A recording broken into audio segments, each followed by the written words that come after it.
This is BBC Radio 5 Live. Hello, it's Nihal here for your listening pleasure. You're about to hear an interview I recorded with 6 people who work for the UK's intelligence agencies. It is the first time ever that spies from MI5, MI6 and GCHQ have been interviewed together about their work. We spoke about the unique pressures of the job, the difficult vetting process and how you keep your job secret from the vast majority of people you meet. We also talked about what happens in the immediate aftermath of a major terrorist attack. And of course, we couldn't let them go, could we, without asking about Bodyguard, Killing Eve and their choice for the next James Bond. We recorded the interview at MI5's headquarters in central London, in the agency's own private museum.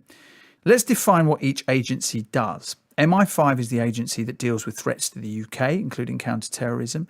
MI6, or SIS, collects intelligence overseas, and GCHQ, based in Cheltenham, is the government's listening agency. Now, that deals with communications, including cybersecurity. So let's meet the spies, and it's worth pointing out that as part of measures to protect their identities, none of them are using their real name. So my name is Jo. I've worked for MI5 for over 15 years now. I came here to initially start off as a linguist, and then I've gone into all sorts of other things since I've worked here. Hi, I'm John. I work for MI6. I joined about 15 years ago. I started off in operational work, so I worked on counter-proliferation, I worked on counter-terrorism, I did a couple of jobs overseas, and I came back. I worked really closely with our chief for a couple of years, and now I work in HR. I'm Lily. I work at GCHQ. I've been there for about 7 years, having transferred from a different government department. I currently work in research and engineering. Hello, I'm Amisha. I work for MI5. I've been here around 2 years and I currently work in analysis. I'm Kate. I work for SIS, or MI6 as we're better known.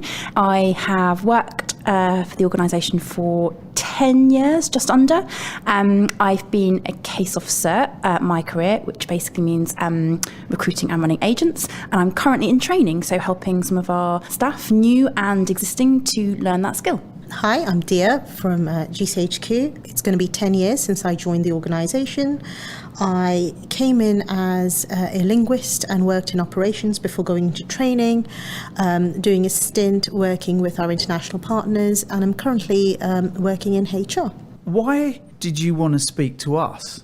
I think it's the chance to actually talk to the public. We don't get much chance to do it. We want to come out of the shadows a little bit. We want to sort of normalise what we do. I mean, we work at a great, really interesting place with fantastic people, but it can be quite hard to get that across to people. And it's just hitting a wider sort of audience, saying a little bit about what we do, how we do it, the kind of people that work in our places.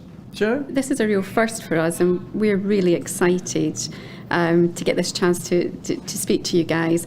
You know, we know people don't really always know a lot about what we do, and so we want to use this opportunity to reach out to people who maybe have never considered applying to us, who think that, you know, this is not the sort of place for them, and that's really important to us, that we want to try and reach people who have essentially ruled themselves out. Did you have any, Amisha, misgivings about doing this? I think as a new joiner, especially compared to my colleagues sitting around the table today, I really didn't know what to expect. And it's something completely different to what I thought it would be, having joined the organisation.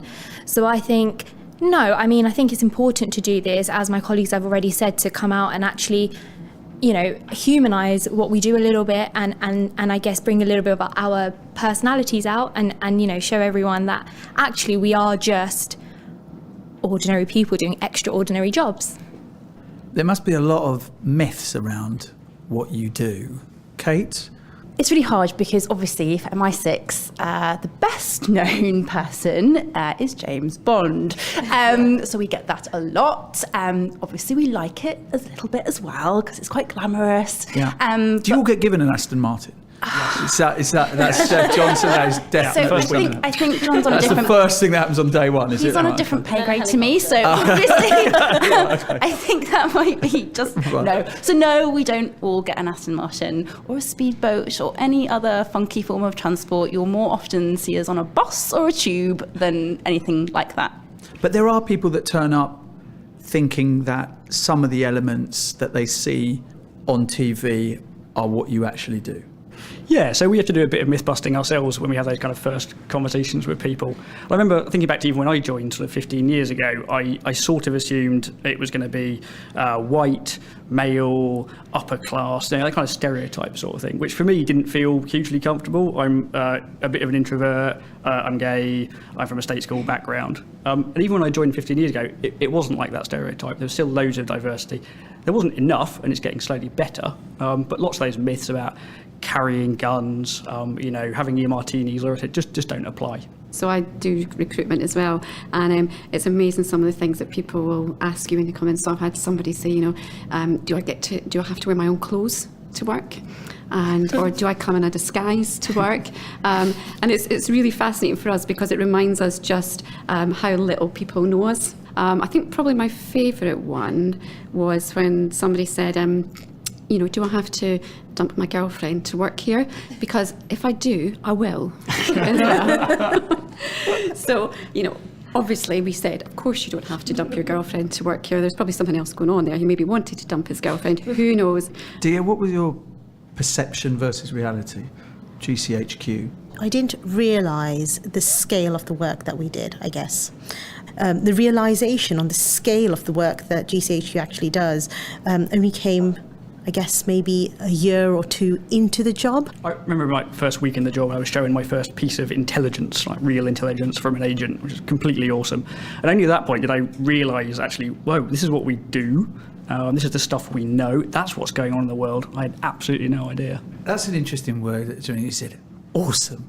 It's kind of, wow. It is pretty awesome. Do you all remember that moment when you first kind of thought, Yeah. Oh, yeah. this is awesome? Lily? Oh, gosh. I think so. I thought I knew the place quite well because I'd worked with GCHQ from the organisation I came from, and a bit like Dear said, when I got in, I discovered there was all this stuff I wasn't aware of before.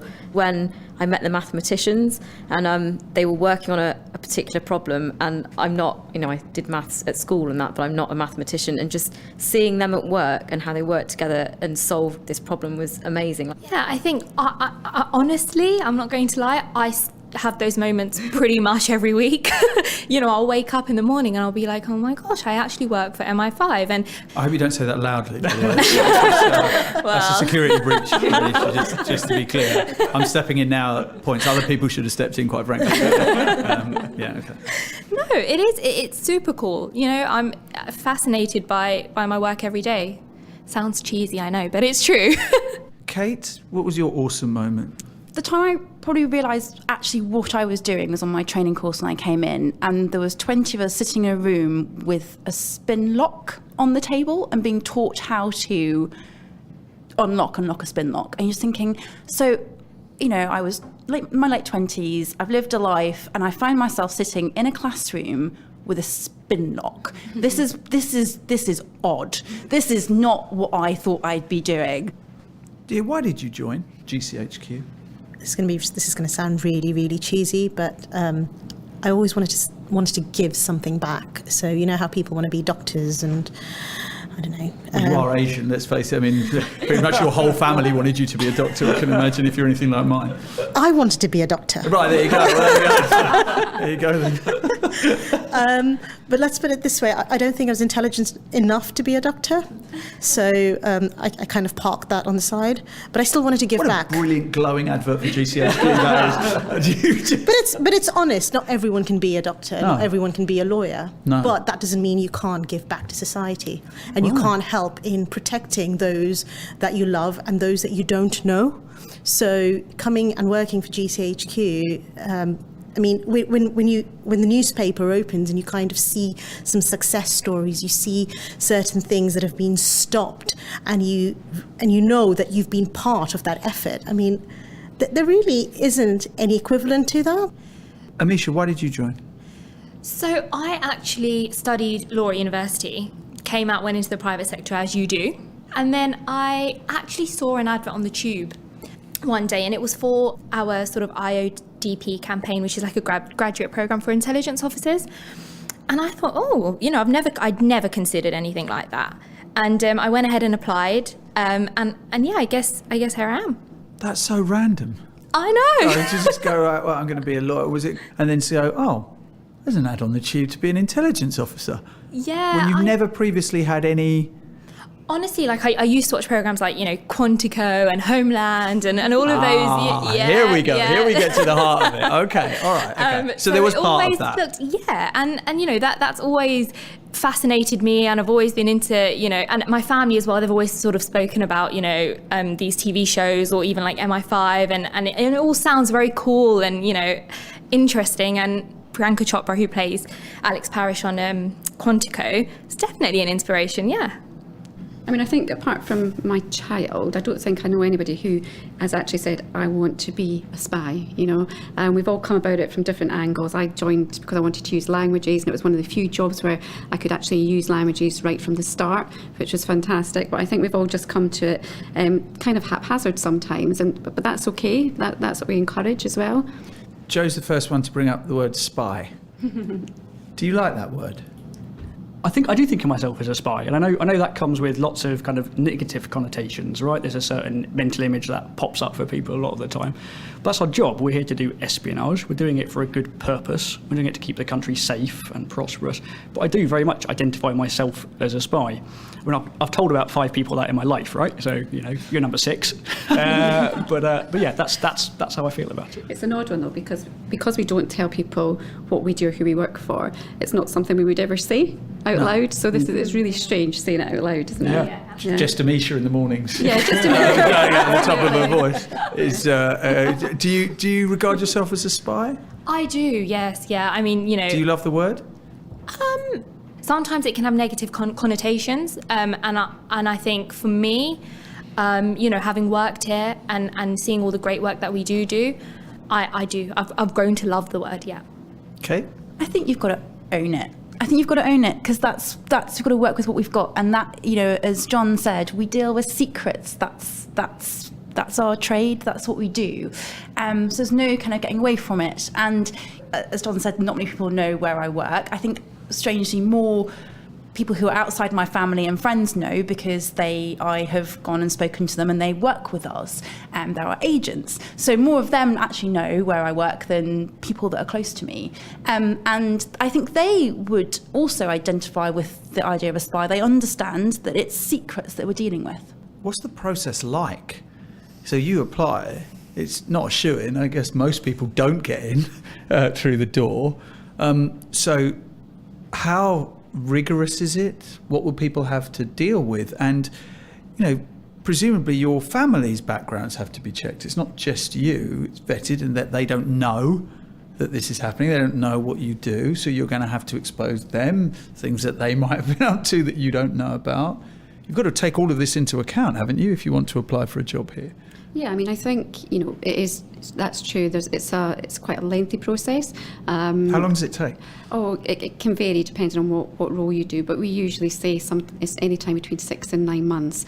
So this is from first interview, is it? This is from the point when you apply to join us. Right, okay. The reason why we vet people is that, there's a couple of reasons. First of all, the people that join us and come and work for us, they're privy to really sensitive secret information. So we need to be really, we have a lot of confidence that the people that we give access to that information, we can trust and have the highest degree of integrity. The other reason is that we want to protect people that come and work for us. So, we know people, there'll be groups that want to find out about who we are, what we do. And this is about making sure that our staff are really, really protected as well. So that's why we have the vetting process. You're right, it is intrusive, but, we've got a really skilled group of vetting officers that make that process easier for us as well. I think it is a very odd process the first time round, because you're used to being, having normal conversations with people, and then the vetting officer turns up and you have to talk about your personal life in great detail. Great detail. And lots of other factors. But as Joe said, they really do put you at ease and make that easy. And now, it's a regular check. And now when I do it, it's not a big thing at all. You just get through it. How do you feel about being asked about intimate details of your private life, perhaps sexual proclivities, these kinds of things that they feel they need to know in order to get a picture of you? But how does that feel? Yeah, so I joined a while ago, and some of that line of questioning felt one, a bit uncomfortable personally, and it felt, in my case, not terribly well informed. I think some of the changes we've made over the years have ensured that people who are doing the vetting have a greater understanding of what LGBT lives are like, what it might mean to come from a particular background. And it's made it a little bit easier. But they are super adept at putting you at your ease and explaining why they are asking these questions and what it is they're looking for. And they're not deeply interested in the ins and outs and whys and wherefores. They're trying to get a picture of you as an individual. And they're not there to judge you, are they? I think that's the key thing. They're absolutely not there to judge you as an individual. They just want to make sure that they have a good understanding of who you are. And the information is private. It's, you have that conversation with that person. It's very tightly held. I've seen the officer that vetted me 10 years ago before, and we've had a conversation, and she can still remember the file I brought out because she was asked about my finances to make sure that I didn't have lots and lots of debt. So I'm introverted but also a bit of a geek, and I had this beautiful folder with dividers and everything, and I kind of showed it to her, and she kind of took one look at it and went, yeah, I think that's fine. Oh, okay, right. Okay, you're right. Okay. Amisha? Funnily enough, I found it quite therapeutic, actually. What, did they provide a couch for you? Did they? They come to your house, so the first time round. They come to your house? Somewhere that's comfortable for you. These conversations kind of go on for a few hours. Yeah. No, it was very comfortable. It is 4 hours, as Lily just said. So it's a 4-hour continuous... Mine was. Oh God, mine was 8. Yeah. Mine was 8. Oh no. Mine was 8 as well. Mine must have been easy because mine was only 3. It's my folder. Yeah. Gold record. It took her 5 hours to go through the folder after. I think it's probably what it was. I quickly realised that, that they're not trying to catch you out, and they actually want to know. He was like, oh, so what was it like being a student? And I was completely honest and open, and that's what they want. If you've ever had a criminal conviction against you, does that bar you from entering? No, it doesn't. I mean, everything's done on a case-by-case basis, okay? Right. And they will look at the case on its merits. We get lots of questions, for example, about drug use. And again, that doesn't bar you from having smoked drugs when you're 16 at a party. Does not necessarily bar you from joining the organisation. But obviously, when you apply and you join the organisation, you can't take drugs. So I think it's very much our vetting officers understand the times as well, and they're very susceptible to that. Who did you tell, family-wise? Is there anyone around this table who's not told any of their family what they do? No. Right. So you've all told people in your family? I told my parents pretty quickly. My dad went upstairs, he got the entire collection of John le Carré novels and said, you better read these before your interview. That was at best semi-helpful. But I chose not to tell my sibling for quite a long time because I didn't want to burden them with the information. I didn't want them to feel they had to kind of protect me and look out for me and stuff as well. And I told my now husband about 6 months into our relationship, which is an interesting conversation, but went broadly well. So still together. Still together. Yeah. Good. Tick. Yeah, that's a very good thing. But I mean, John, you've travelled abroad. Yep. Do you make your family aware of you travelling abroad? Because of course, knowing what you do and the dangers potentially involved in that perhaps is an unfair burden to place upon them. Yeah, so I think that you've hit upon one of the more difficult conversations I had to have. I had to tell my mum I was going off to an overseas location that was pretty physically sort of dangerous, and she was going to worry about it. But actually, as part of that conversation, I was able to say, actually, we are really well looked after. We have really good security around us. We're very professional in the way we deal with that, and I'm going to be okay. And actually, I can contact you. I'm going to talk to you reasonably regularly. And make her feel sort of a bit more comfortable about that environment. She was always going to worry, right? What mother wouldn't? But we did the best we could. Actually, the office here was absolutely brilliant. So they allowed our parents to come in to have a talk about what it was like to work in that area of the world, what some of the kind of myths were, and how our people were looked after. So it's incredibly sort of supportive environment. Kate's nodding because it's a similar sort of thing, right? Your parents are invited in, so we like a parent-teacher meeting, to say, and how is John doing? Yep. He's doing very well. Yes, here's a drawing he did. It's lovely of a spy. It's fantastic. But no, they do, and it's really helpful because we have obviously experts in security who can talk to them about some of the things that are in place to help protect us. We actually got to speak to our parents. They set up a video conference so that they could see me and my colleagues, and we could see our parents all together in a room, and they could see it looked normal, like a normal office might. So yeah, it's really, you're it's really abroad at this helpful. point, Yeah, absolutely. And from the location you're in, you are speaking to them. Yes.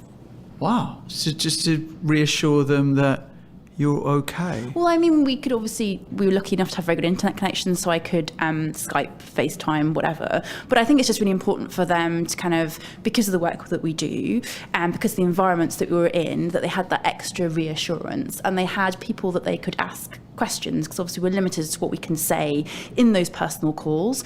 But being in the office gave them an opportunity to ask about,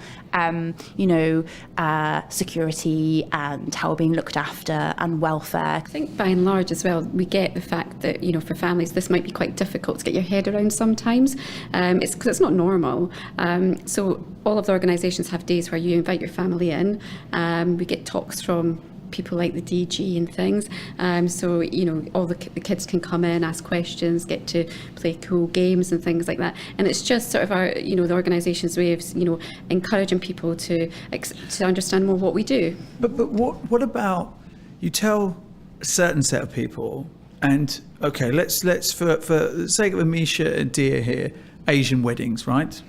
Asian wedding, and every auntie who is basically the version of CNN in the community, right, will come and ask you a whole lot of questions, and then want to tell everybody about what what Misha's doing and what Dia's doing, right?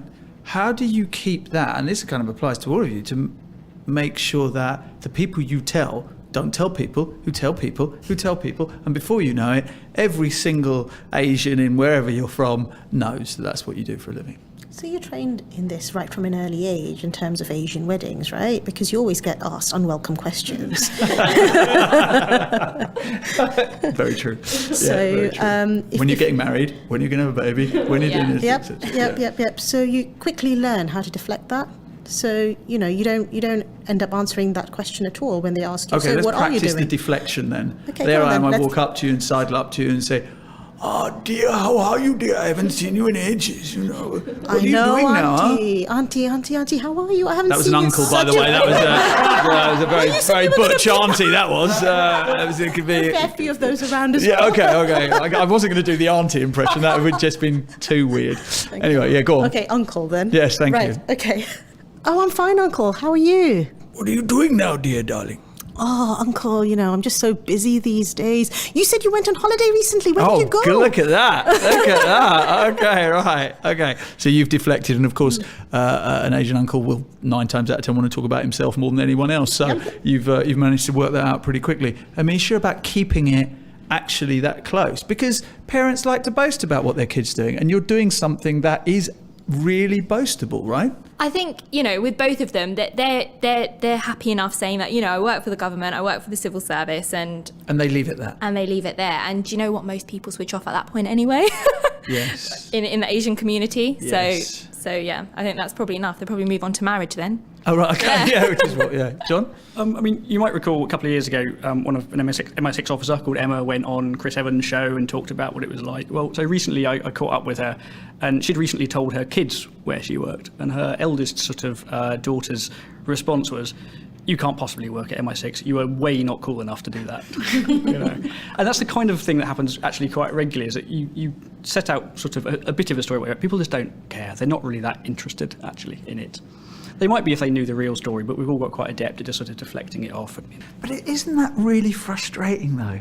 Because you do one of these jobs, it's an amazing conversation point, right? When someone's boasting about how brilliant, that insurance deal they did was at the weekend, you go, you know what, I'll take that and I'll raise you with what I was doing this week, right? Aren't you ever tempted to do that? I think that's one of the things. If you're one of these people that either, love to talk about yourself a lot, or put, every detail of your life on social media, then it's probably not the place for you, I would say.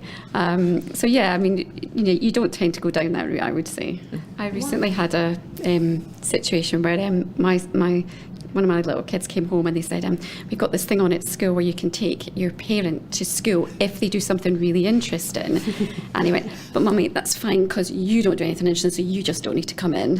And I remember thinking, oh, if only you knew. But, that'll be a conversation for, 10, 15 years' time, and then I might get some mummy brownie points then as well. But is there ever a sense of frustration that you can't tell the British public every time you get the bad guys, that you stop the bad guys from doing something bad? And yet, of course, when the bad guys manage to do something bad, we all know about it, and the focus is put on you guys. When bad things happen, we take it so seriously, and of course there's a lot of self-reflection about and I think that the power of it, though, is that we get to go to work the next day, or sooner probably, and try and work out how to let that never happen again, and to find out about the people that did it and to catch them. So I think there's something amazingly powerful about that ability, but it's massively frustrating to not be able to talk. And you see, it's on BBC programmes, it's in journalism, it's everywhere. The myths that we talked about earlier about our work, and it's really difficult because people get the wrong impression. That's why we're here, because one of the results of that impression is that people aren't applying, or people that we want aren't applying. That's massively frustrating for us, and it's one of the reasons why we're doing this. And to be quite honest, it's quite easy to say, that attack took place and we can stop that attack. But then equally, it's really important to acknowledge how many we have ended up stopping and how many people we have protected. It's not, but that doesn't necessarily always make interesting news. What is the atmosphere like in each of your buildings after an attack? I mean, we're based in Manchester, and we know what it was like to walk around Manchester the day afterwards, to be around people. We've had guests on our show who were caught up in what happened at the MEN Arena. When something like that happens, and there's been countless, it's Westminster and 7/7, what is the atmosphere like in your buildings? It's truly awful. I mean, we're devastated, obviously, when something like that happens, and you get that real awful sinking feeling, but quickly you turn that around. This is what we're. Is there ever a sense of failure? That's a good question. I think we wouldn't be human if individually you didn't think, what else could we have done here? And I think that's totally normal. But as I said, you turn it around. We've been trained to deal with these things, and you channel your energy into seeing what else you can do, how you can support your colleagues, progress in investigations. But it's a tough time when that happens. There's no doubt about it. There's a lot of anger around when that happens. There's a lot of anger, and people channel that anger. They get together and they put all their efforts into trying to address what's happened and try and get out on the other end with trying to solve and actually go after those who've actually done it. And we know that we will not stop every attack from happening. We know that's the case. As much as we try, we know that the reality is we cannot stop everything from happening. Who do you offload to? Because it's quite a burden to have. And I can go down the pub, speak to my pals and go, geez, man, I got it so wrong today. I was interviewing this idiot, and then I asked an idiot question, and then I got trolled and we're good, right? I can tell a group of people, some of which you might be on the periphery of my friends group.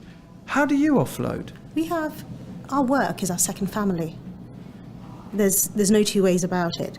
We don't take our work home. Yes, we have to be extremely. Really? No, we can't. We have to be extremely secretive. That's not saying that when we walk out of you're human beings, we're right? human you can't beings. Walk out the door and leave the stresses there. No, we don't necessarily leave those stresses there, but we do, and we do think about it. If we didn't, we wouldn't necessarily be human. But in terms of venting, we vent to our second families. We talk to those around us, those who've experienced, those who've gone through the very same things that we're going through, and we've got extremely good support in terms of professional support within our organisations as well. It's unbelievable how many avenues there are that you have as an individual to go and speak to offload to, that you don't you don't need to when you walk out of those doors. We don't go and tell people our secrets or anything like that, but you do go home sometimes and say, oh, I had a really rubbish day, I didn't do this meeting very well, quite normal things that you can vent about, we've all been there, sort of thing. So yeah, we're not superhuman in that sense. Being in the field has additional stresses though. Yeah, it can do. So a couple of sort of thoughts. I mean, some of your listeners will reflect on their own sort of employers and think it might be quite a competitive, internally tense environment. Not the case with us. It's a bunch of people who are really collegiate, supportive, look out for each other. There's a big welfare thing that runs through what we do, because we know that what we do is stressful and difficult on occasions, and it can put lots of pressure on people. Stuff happens in your life, right? So you need a bit of additional support from your employer.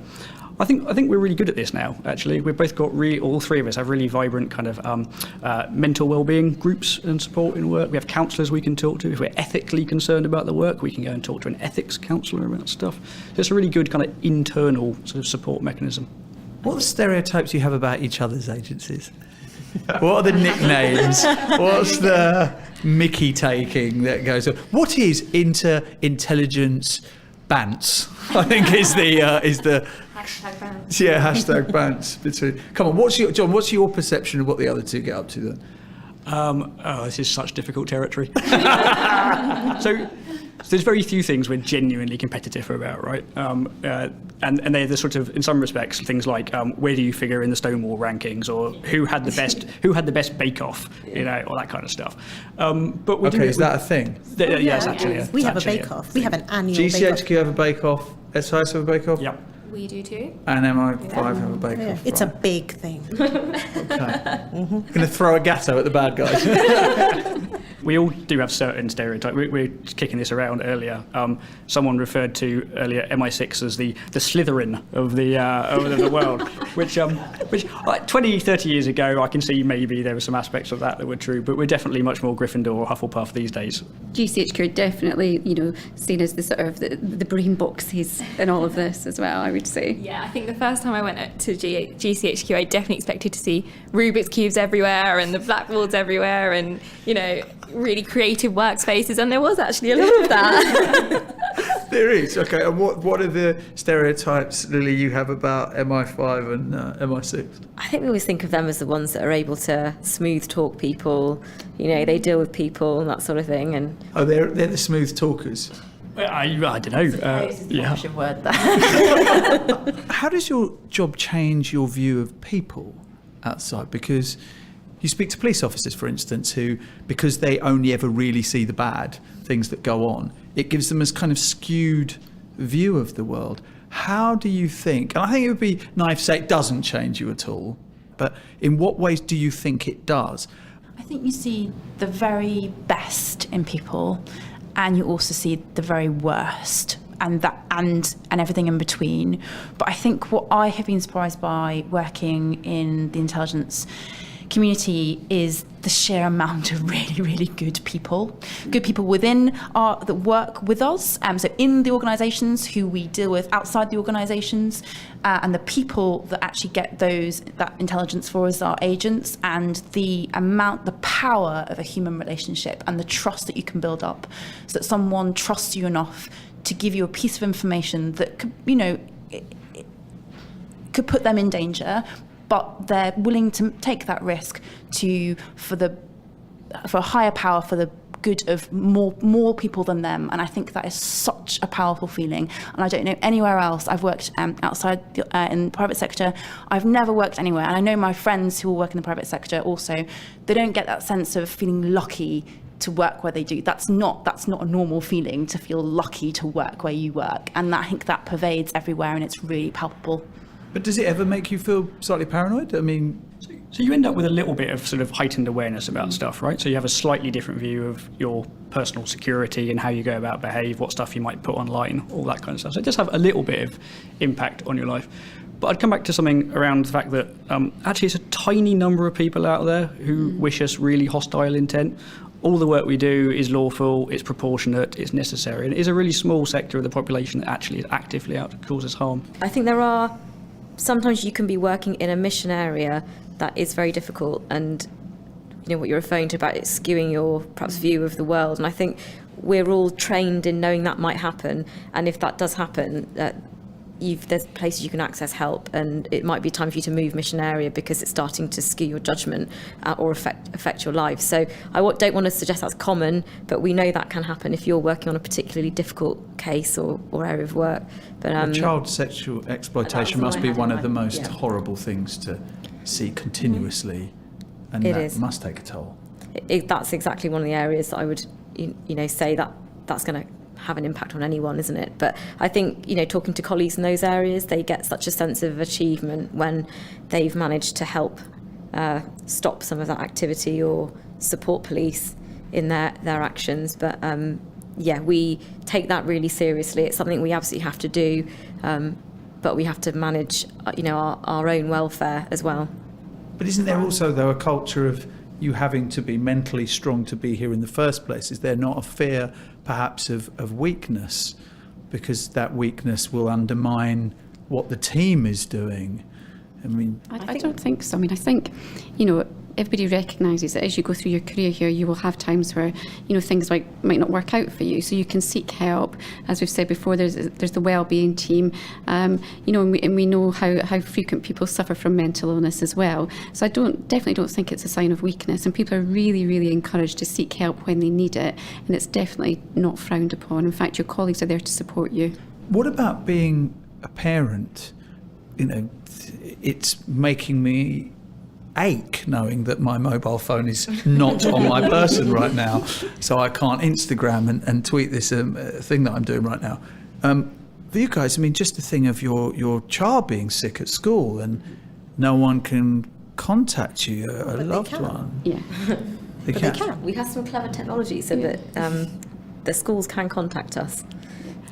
Right. So we're never in a situation where a school couldn't contact you, for example, if your child was poorly. So it's absolutely not like that. But yeah, you're right. We don't have our mobile phones around and things like that. It's actually quite nice not having your mobile phone all the time. I know many younger people probably think, oh my God, that would be awful. But yeah, you get used to it. It's not something that is a huge sort of restriction. Until fairly recently, people whose partners were expecting babies carried pagers around our office. So you could always tell the, expectant partner because they were carrying a pager. Okay, so you're not completely in solitary confinement while you come into your buildings. Absolutely the outside not. world can contact you in certain circumstances. I don't think I would be able to come to work if my child was ill and I couldn't get contacted. So no, definitely not. We even have parents who kind of only work term time. They don't work the holidays, and that's part of our flexible working really across the organisations. I do 25 hours over the week, and I've got a fair degree of control about how I do that, so I can make it fit around family life and work as well. And I think because I know I get that from work, I'm really happy to give back when they need me in late or whatever. We have baby days as well. So if you've had a baby day. Oh, baby day. Yeah, so if you've had a baby, you can bring them in and show them off, and then we recruit them really young. We don't. Parents turning up to see, to wave at you when you're in some dangerous part of the world. Baby days, Bake Off. MI6 have a panto, is that right? That was a secret. Yes, we absolutely do, and it is brilliant, and it is hilarious. Right. So this is the security services, that we're just all the things that we have to counter all the stressful times, the operational times that we go through, and that's a really healthy perspective for us to have those both sides. I think that's true, isn't it? Because we know when there is something going on, we might all have to step up and so not everybody, but work long hours or whatever it takes. When we're not in a time like that, we know we've got to, build that resilience back up, have a bit of fun, have a laugh, and be ready for the next time that's going to happen, because it will. What are the different skills you need for your particular jobs? So, John, the type of person that will want to go abroad and put themselves in those kind of situations, what kind of person is that? For those that want to go overseas, there's probably a few sort of reasonably important things. That sense of curiosity about other people and cultures and the world, a willingness to travel and spend time overseas, immersed in those kind of environments. You do need a little bit of sort of resilience, right? That's just about living in different places, separated from your friends, separated from your families, that kind of stuff. But they're pretty. Those kind of roles are increasingly open to more and more people. We have a sort of a wide overseas network of people, roll back a few years, it was probably about 20% female, 80% male. These days it's somewhere nearer 40% female, because we've opened up our policies and our processes to allow more women to work overseas, but to apply for those jobs. And that can only be a really good thing. Is it nerve-wracking? Because, a lot of countries would be very nervous about people that do what you do turning up, even if they are so-called allies. I'd say this is more nerve-wracking than going abroad. Yeah, we're kind of. There's certain things you have to say when you go through immigration and you get asked a series of questions. But security are really, really great at helping us with that, and making sure you don't put your foot in it and say something that's. It depends a bit on the circumstances, right? If you're going off to do something really sneaky and covert, then it's a little bit nerve-wracking, but you're really well trained to do it, and you're really well equipped to do it, and you're really well supported throughout it. The word sneaky. You're doing sneaky right, we're going on a sneaky course now. We're teaching you to be sneaky. You've got smooth talking and you've got sneaky. Sneaky, okay. Are there levels of sneaky? Super sneaky? Yeah, medium definitely. sneaky? Definitely. Right, Yeah. okay. Extreme like uber sneaky. Uber sneaky. Slytherin sneaky. Slytherin sneaky, yeah. We're meant to be Full myth-busting. maximum Draco Malfoy. We're not doing well on the myth-busting. I feel like I need to reverse out of that situation. Well, talking about myth busting, so you mentioned about the skills you need to go abroad, and I think one of the huge misconceptions is around the fact that you need to have done a degree or studied to work in each of our organisations. And again, that's something that it's not absolutely necessary. Yes, for some roles you do have to be a graduate, but we'll take applications from any sort of degree discipline within reason. In apprenticeship so schemes, you have to have done further study. Internships as well. So there's lots of opportunities for non-graduates as well as graduates as well, and that's really important. And we want the whole range. We want the whole range of people, because that's who we work with. We work with people from all backgrounds with all sorts of skills, and it's their difference, the differences between them that they bring to the table that help us do all the cool stuff that we've been talking about today. So Joe's mentioned about people from different disciplines. We've got people from different cultural backgrounds. We've got people from different faith groups, or no faith for that matter. And it's their viewpoints, it's their differences that actually. We haven't got enough of them. I mean, that's really why we're here, isn't it? Mm-hmm. And I mean, GCHQ is very, very kind of lacking, perhaps, in diversity. MI5 is better. MI6 not great either. So I guess the question would be then, why do you think that is? I think a lot of it, Neil, is around myth busting as well, and it's about people understanding more who we are and what we stand for. But you're absolutely right. There's so much more that we need to do. We are making progress, and I think that can be seen from sort of the awards that we've won, things like Stonewall, Times Top 50 for women. So we are doing some really good stuff, but we know we need to do more, and we're here today to try and break down as many of those barriers as possible. But class is important as well in this, isn't it? Because a lot of people, working class backgrounds, state school, perhaps A levels, didn't go to university, will think this is the last place for them, that these three organisations will be full of someone called Farquhar, someone called Rupert, probably someone called Annabella or Arabella or something, and that's your lot, right? And that's not for me. I'm never going to get near it. And that is one of the big myths, because we do have people called Joe and John and Lily and Dia and Kate working at the three agencies. I haven't been to Oxbridge, and I did my... Who has, by the way?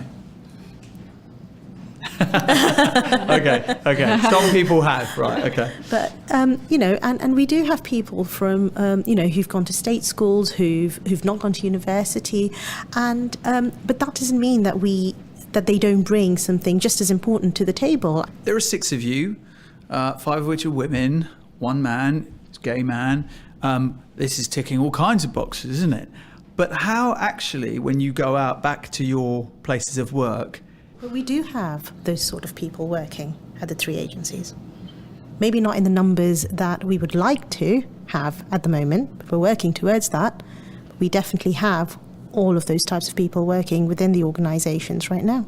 I think I'd go further than that as well. I'd say there is no type of person that can come and work with us, and that's really what we're driving at here. So if you're sitting there thinking, they wouldn't have me, or I'm not that type, then the only thing we can say is, well, go ahead and apply and see how you get on. What are the moral grey areas that you have to navigate or learn to navigate? I mean, Snowden's revelations did a great deal of harm to intelligence agencies.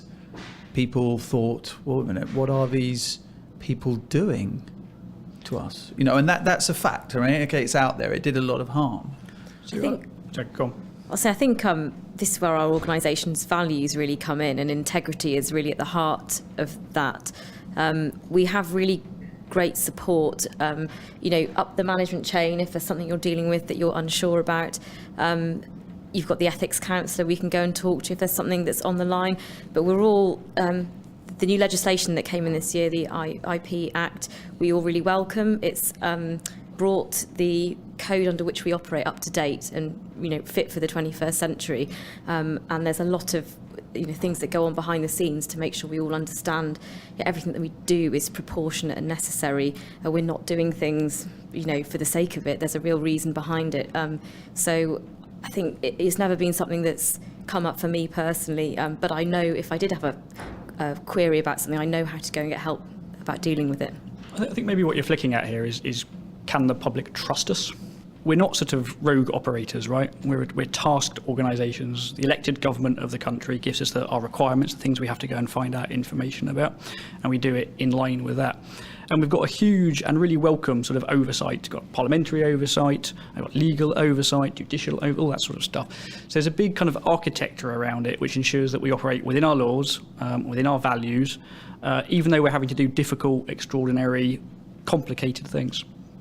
So in that respect, if you ever felt that something was being asked of you that you were uncomfortable with, there is a very clear chain of command. There are very people who are there right in front of you who you can go and speak to. Absolutely. And I think, one of the things is you could go just straight to somebody like the ethics counsellor. You don't have to say, I must discuss this with my boss first, and then my boss's boss next. You could go straight to the ethics counsellor and say, I need to have a chat with you about this. And we are actively encouraged to do that as well. So yeah, it's very much an encouraged thing. Because there's also things that could be deemed, or indeed are deemed, illegal on the outside, which can be very helpful in organisations, hacking being one of them, of course. Well, we don't tend to use that word, but there are things that are definitely attractive to our coders. What is the word then that GCHQ use then? What is the euphemism you've come up with then for that particular skill set, Lily? Equivalent of sneaky. Yeah. Is it? Oh, you have an equivalent of sneaky. Digi-sneaky. Yeah, okay. Digi-sneaky. There's a new one there. There you go, okay. No, there's some cool stuff that I know are, we have a good benefits package, if you like, pay-wise and, holiday and all the rest of it, but we cannot compete with some of the technical organisations, the big payers, but we still get some of the best people. And I think the reason they work here is partly about the mission and that they know they're doing something that will make the country safer, but it's also they get to do some things that are really cool that you can do, in the name of protecting others. And that is not reading everybody's emails, but it's innovating, writing new code that's going to help us solve a problem that you would not be allowed to do at home. Keepers of secrets, but good liars? Not with each other. I think that's maybe one of the things that doesn't come out. It's just a big thing. You just don't lie to your colleagues, actually. If you're going to lie, you do it in the situations where it's really, really necessary and proportionate to do so. And that's nearly always where it relates to our adversaries, or sometimes to our own sort of personal security and profile in the outside world. Yeah, because having a fake name, and everybody knows these are not your names today, how is that? Because isn't the first time perhaps some of you have had to use different names. How are you taught to do that? And not kind of inhabit that? That's quite confusing. I mean, I've had enough trouble with my own name. I suppose it is a little bit weird, isn't it? It's not normal, is it, to have a different name? But that name is there just to help you and protect you as well, and it's as simple as that. I think also with the students, we tell them that they're here because they're them and their personalities. So whilst they might be using a different name, they are sitting at a table in front of us because they have, or we've seen potential in them to be able to go out and speak to people and build really relationships of trust. And there's no one way of doing that. We can't teach them how to be a specific way. If we did it all the same way, then we'd be very obvious to our adversaries. But they have to be themselves. So it's basically being themselves, but just with the extra, maybe wearing a different pair of glasses today, or something that might help them kind of just get into character. Yeah. How does a win happen? I mean, we talked earlier on about the reaction when something goes terribly wrong and there's an attack. But when you do get a big win, I mean, if the BBC wins a BAFTA or something, the DG sends an email around to everybody and everyone's happy, or we get nominated for an award, what do you guys do when there's a win? It's probably a bit of our personalities that come out here, isn't there? Because I think, we've had quite a few in GCHQ in operational terms and in, big nationally recognised awards, and we're pretty humble about it, aren't we? There is definitely, as usual, there's definitely celebration in that it's acknowledged, but how though? But I just thought of one actually in the summer. We had a technological success, so we had mini golf in the middle of the donut, which was definitely a first. That's how you celebrated. There ain't no party like a GCHQ party, because a GCHQ party don't stop, I think is the rap. Take down the bad guys, play golf.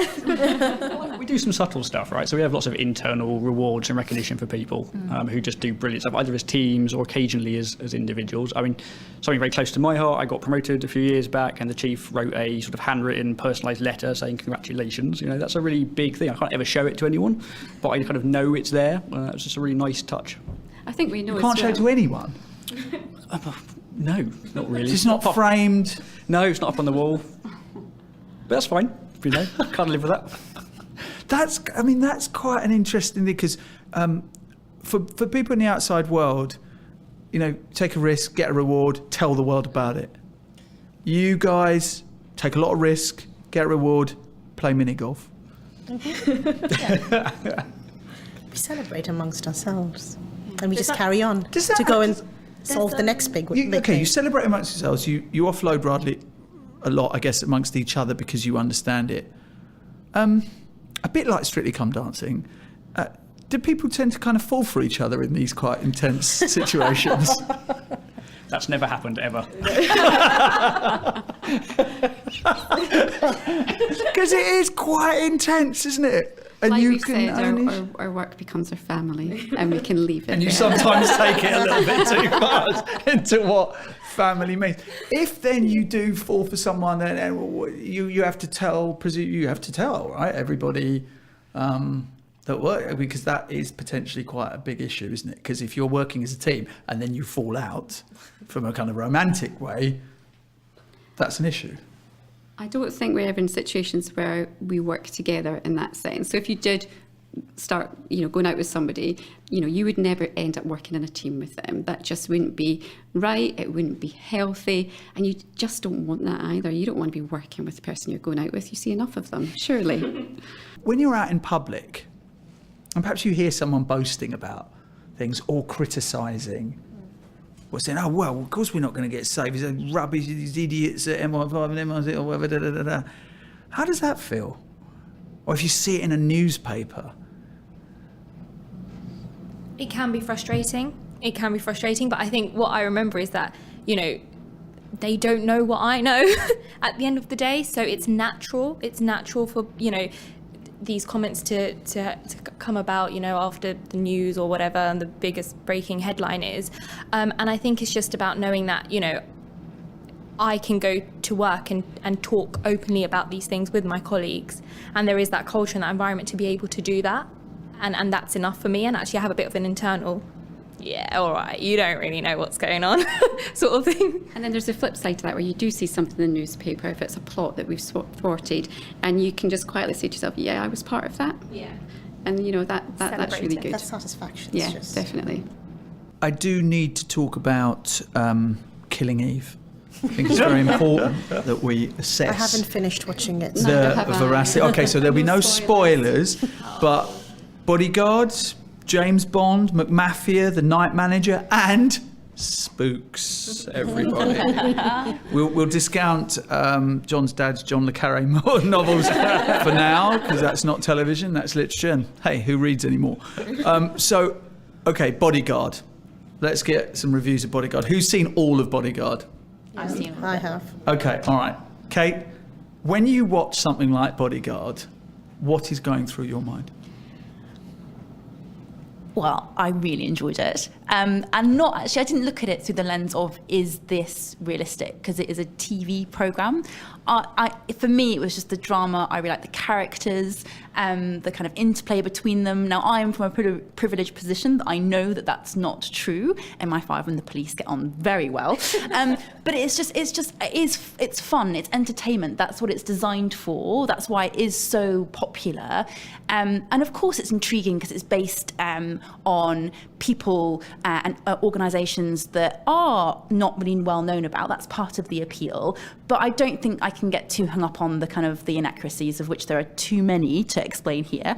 I think it's fun. It's like James Bond. It's fun. It's not real. I think it's one of those things as well that if watching one of those programmes gets people thinking, I wonder what it is really like, I'm going to go and have a look and see if I can find out more information, that can only be a good thing. And then they come onto our websites or they get interviewed and they suddenly go, actually, I know it's not quite like that. Okay. So it has to be a good thing, I think. And when was the last time any of you had to deal with a psychopathic female assassin going around various different places, taking people out? Every day.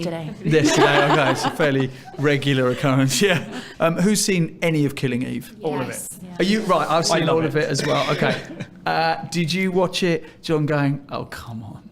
So inevitably, you have to suspend a bit of disbelief, right? And you do look at it and think, well, that's completely ridiculous. At the same time, What wound you up? Was there anything where you went, oh, please, no?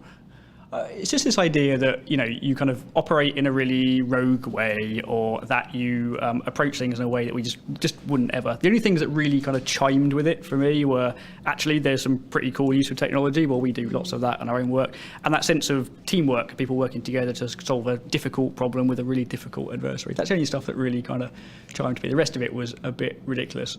I think that the acting was incredible. That's one thing that really, really stood out for me. I really enjoyed Killing Eve. But yeah, there are moments where you just want to sort of like smash the TV screen and you're just like, no, that's not true. I think there's one thing with all those programmes, is that it's always portrayed as there's one hero doing all the work. Yeah. And when we watch it, we just know how far from the truth that is. We're made up of so many teams, so many experts that come in to help us. We would be completely exhausted if it was just one of us doing all that sort of stuff. So What about Bodyguard? Did you see anything in there you went, oh, okay, no, that is how that is done? That's actually quite good. Or indeed any of these things. It's Spooks. Spooks is the classic one, right? Spooks is supposed to be set, I don't know, it's not even on TV anymore, is it, Spooks? No. So Amisha's looking around like, what is he talking about? What's the old guy? What's the old guy talking about? Come again? Yeah, exactly.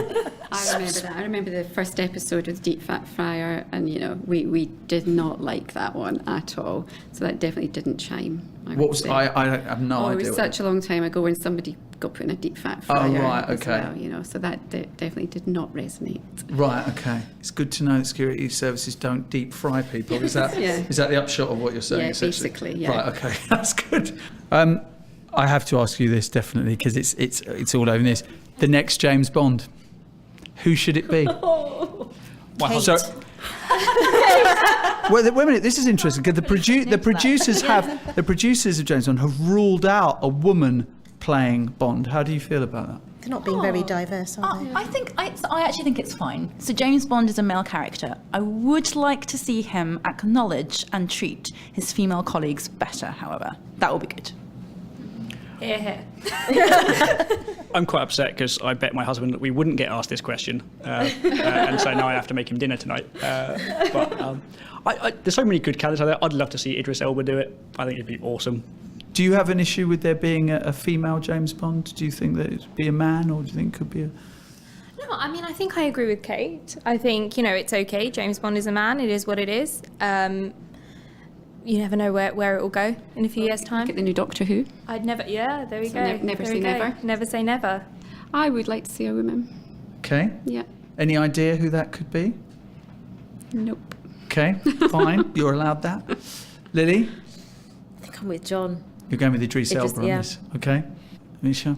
Tom Hardy. Tom Hardy. Kate? I'm going to. This is really boring, but I am also going to go with John on Idris Elba.